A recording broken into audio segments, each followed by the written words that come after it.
반갑습니다. 대중문화탐구 이병철입니다. 오늘의 다큐 주인공은 박지현 씨입니다.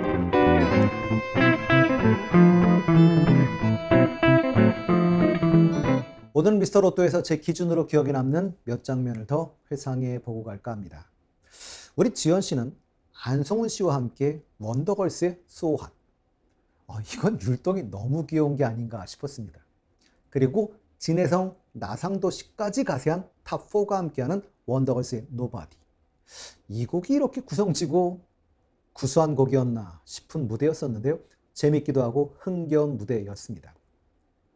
경연부터 시작해서 지금까지 탑4가 함께한 무대를 꾸미는 것은 이번이 처음이었다고 하죠. 그러고 보니 우리 지현 씨 사실은 박진영 씨에 관한 얘기가 꽤 많은데요. 이 박진영 씨의 스윙 베이비도 불러주었지요. 긴 기럭지에서 나오는 시원한 춤상, 그러면서도 귀여운 건 덤이었지요. 이젠 춤까지 완벽해지는 것 같은데요. 정말 신나면서 어깨가 들썩이는 그런 무대였습니다. 지현 씨는 어릴 때부터 JYP 엔터테인먼트의 팬이어서 원더걸스, 2PM을 좋아해 덕질을 했었다고도 이야기한 적이 있었지요. 트롯 이후 인터뷰에서 콜라보를 해보고 싶은 뮤지션이 있냐라는 질문에 박진영 선배님이라고 우리 지현 씨가 이야기했었는데요. 왠지 이름만 들어도 박지연, 박진영, 뭔가 집안 같지 않으시나요? 춤, 노래, 키 거의 비슷한 수준입니다. 다만 차이가 있다면 외모.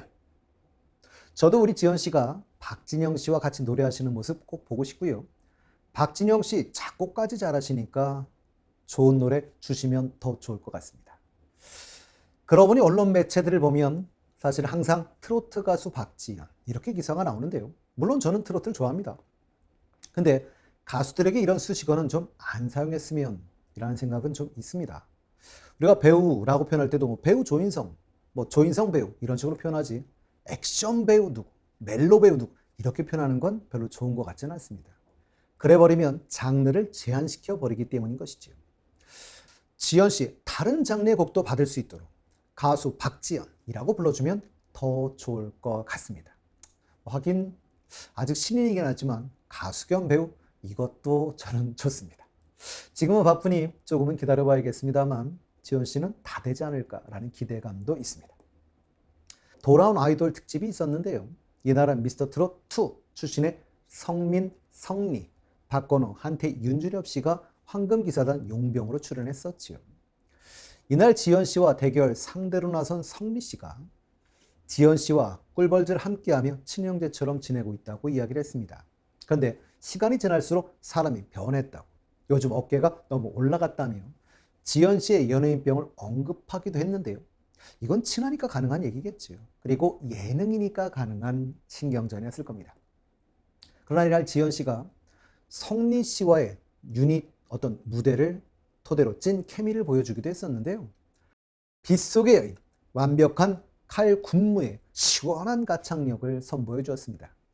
사실 이 곡의 원곡자는 신중현 씨지요. 근데 이날 부른 노래는 김건모 씨 버전의 곡이었습니다. 이 곡은 신중현 씨가 1964년 결성한 우리나라 최초의 락밴드 에드4의 데뷔 앨범 곡이지요.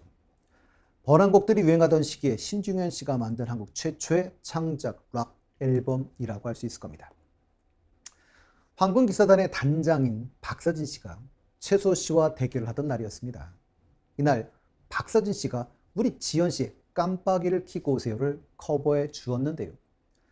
트롯 가수로는 박서진 씨가 10년 선배이지만 나이는 사실 두 분 95년생 동갑입니다. 화밤에서 지현 씨가 출연했을 때 은가은 씨가 첫 커버를 해주었던 것으로 저는 기억이 나는데요. 우리 지현 씨 이날 너무 좋아하면서 멤버들에게 비난 아닌 비난도 받았었지요.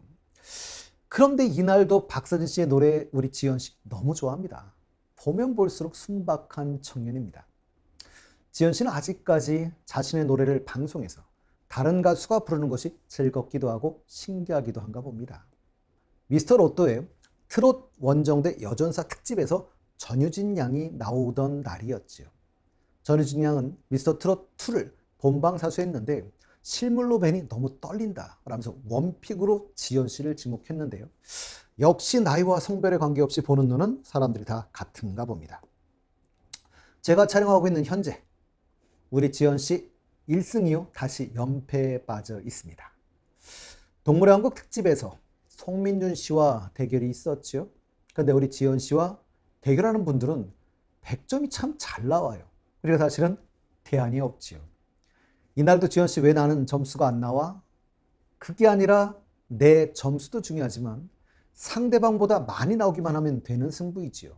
근데 꼭 우리 지연 씨의 상대 팀들은 꼭 잘 나옵니다. 중요하진 않지만 그래도 다음에는 꼭 승리하기를 우리가 기원해 보도록 하겠습니다. 선한 영역의 우리 지연 씨 생명사랑 챌린지에 동참했었는데요. 팔딱팔딱 뛰는 화로보이스 박지연입니다. 생명존중 문화 조성을 위한 전국민 프로젝트 전라남도와 전라남도 광역정신복지센터가 함께 진행하는 생명사랑 챌린지에 참여하게 되어 굉장히 뿌듯합니다. 자살 예방 더 이상 개인의 문제가 아닌 국가와 지역사회가 함께해야 합니다. 라고 올려놓았습니다. 우리나라 연간 교통사고 사망자는 5,000명 정도 수준인데요. 자살로 죽음에 이르는 사람은 그 3배가 넘는 15,000명이 넘는다고 합니다. 자살률이 OECD 국가 중 1위라고 하죠. 사람은 누구나 자연스럽게 죽음에 이르게 됩니다. 그러나 살인은 의도적 죽임이지. 그렇다면 자살은 의도적으로 자신의 목숨을 끊는 행위이니 그럼 자살은 죽음인가요? 죽임인가요? 그것이 사회적 영향으로 인한 것이라면 그런 일이 없는 사회를 만들어야 할 것 같고요. 자신의 자발적인 선택이라면 조금은 행복해하면 좋겠습니다. 아니면 행복을 찾으려고 하시면 좋겠습니다. 그런 의미에서 우리 지연 씨가 마음의 치유사로 더 좋은 역할을 해주시고 있지만 더 해주시기를 기대합니다. 조금은 다른 이야기지만 한 드라마에서 본 이런 대사가 있었습니다.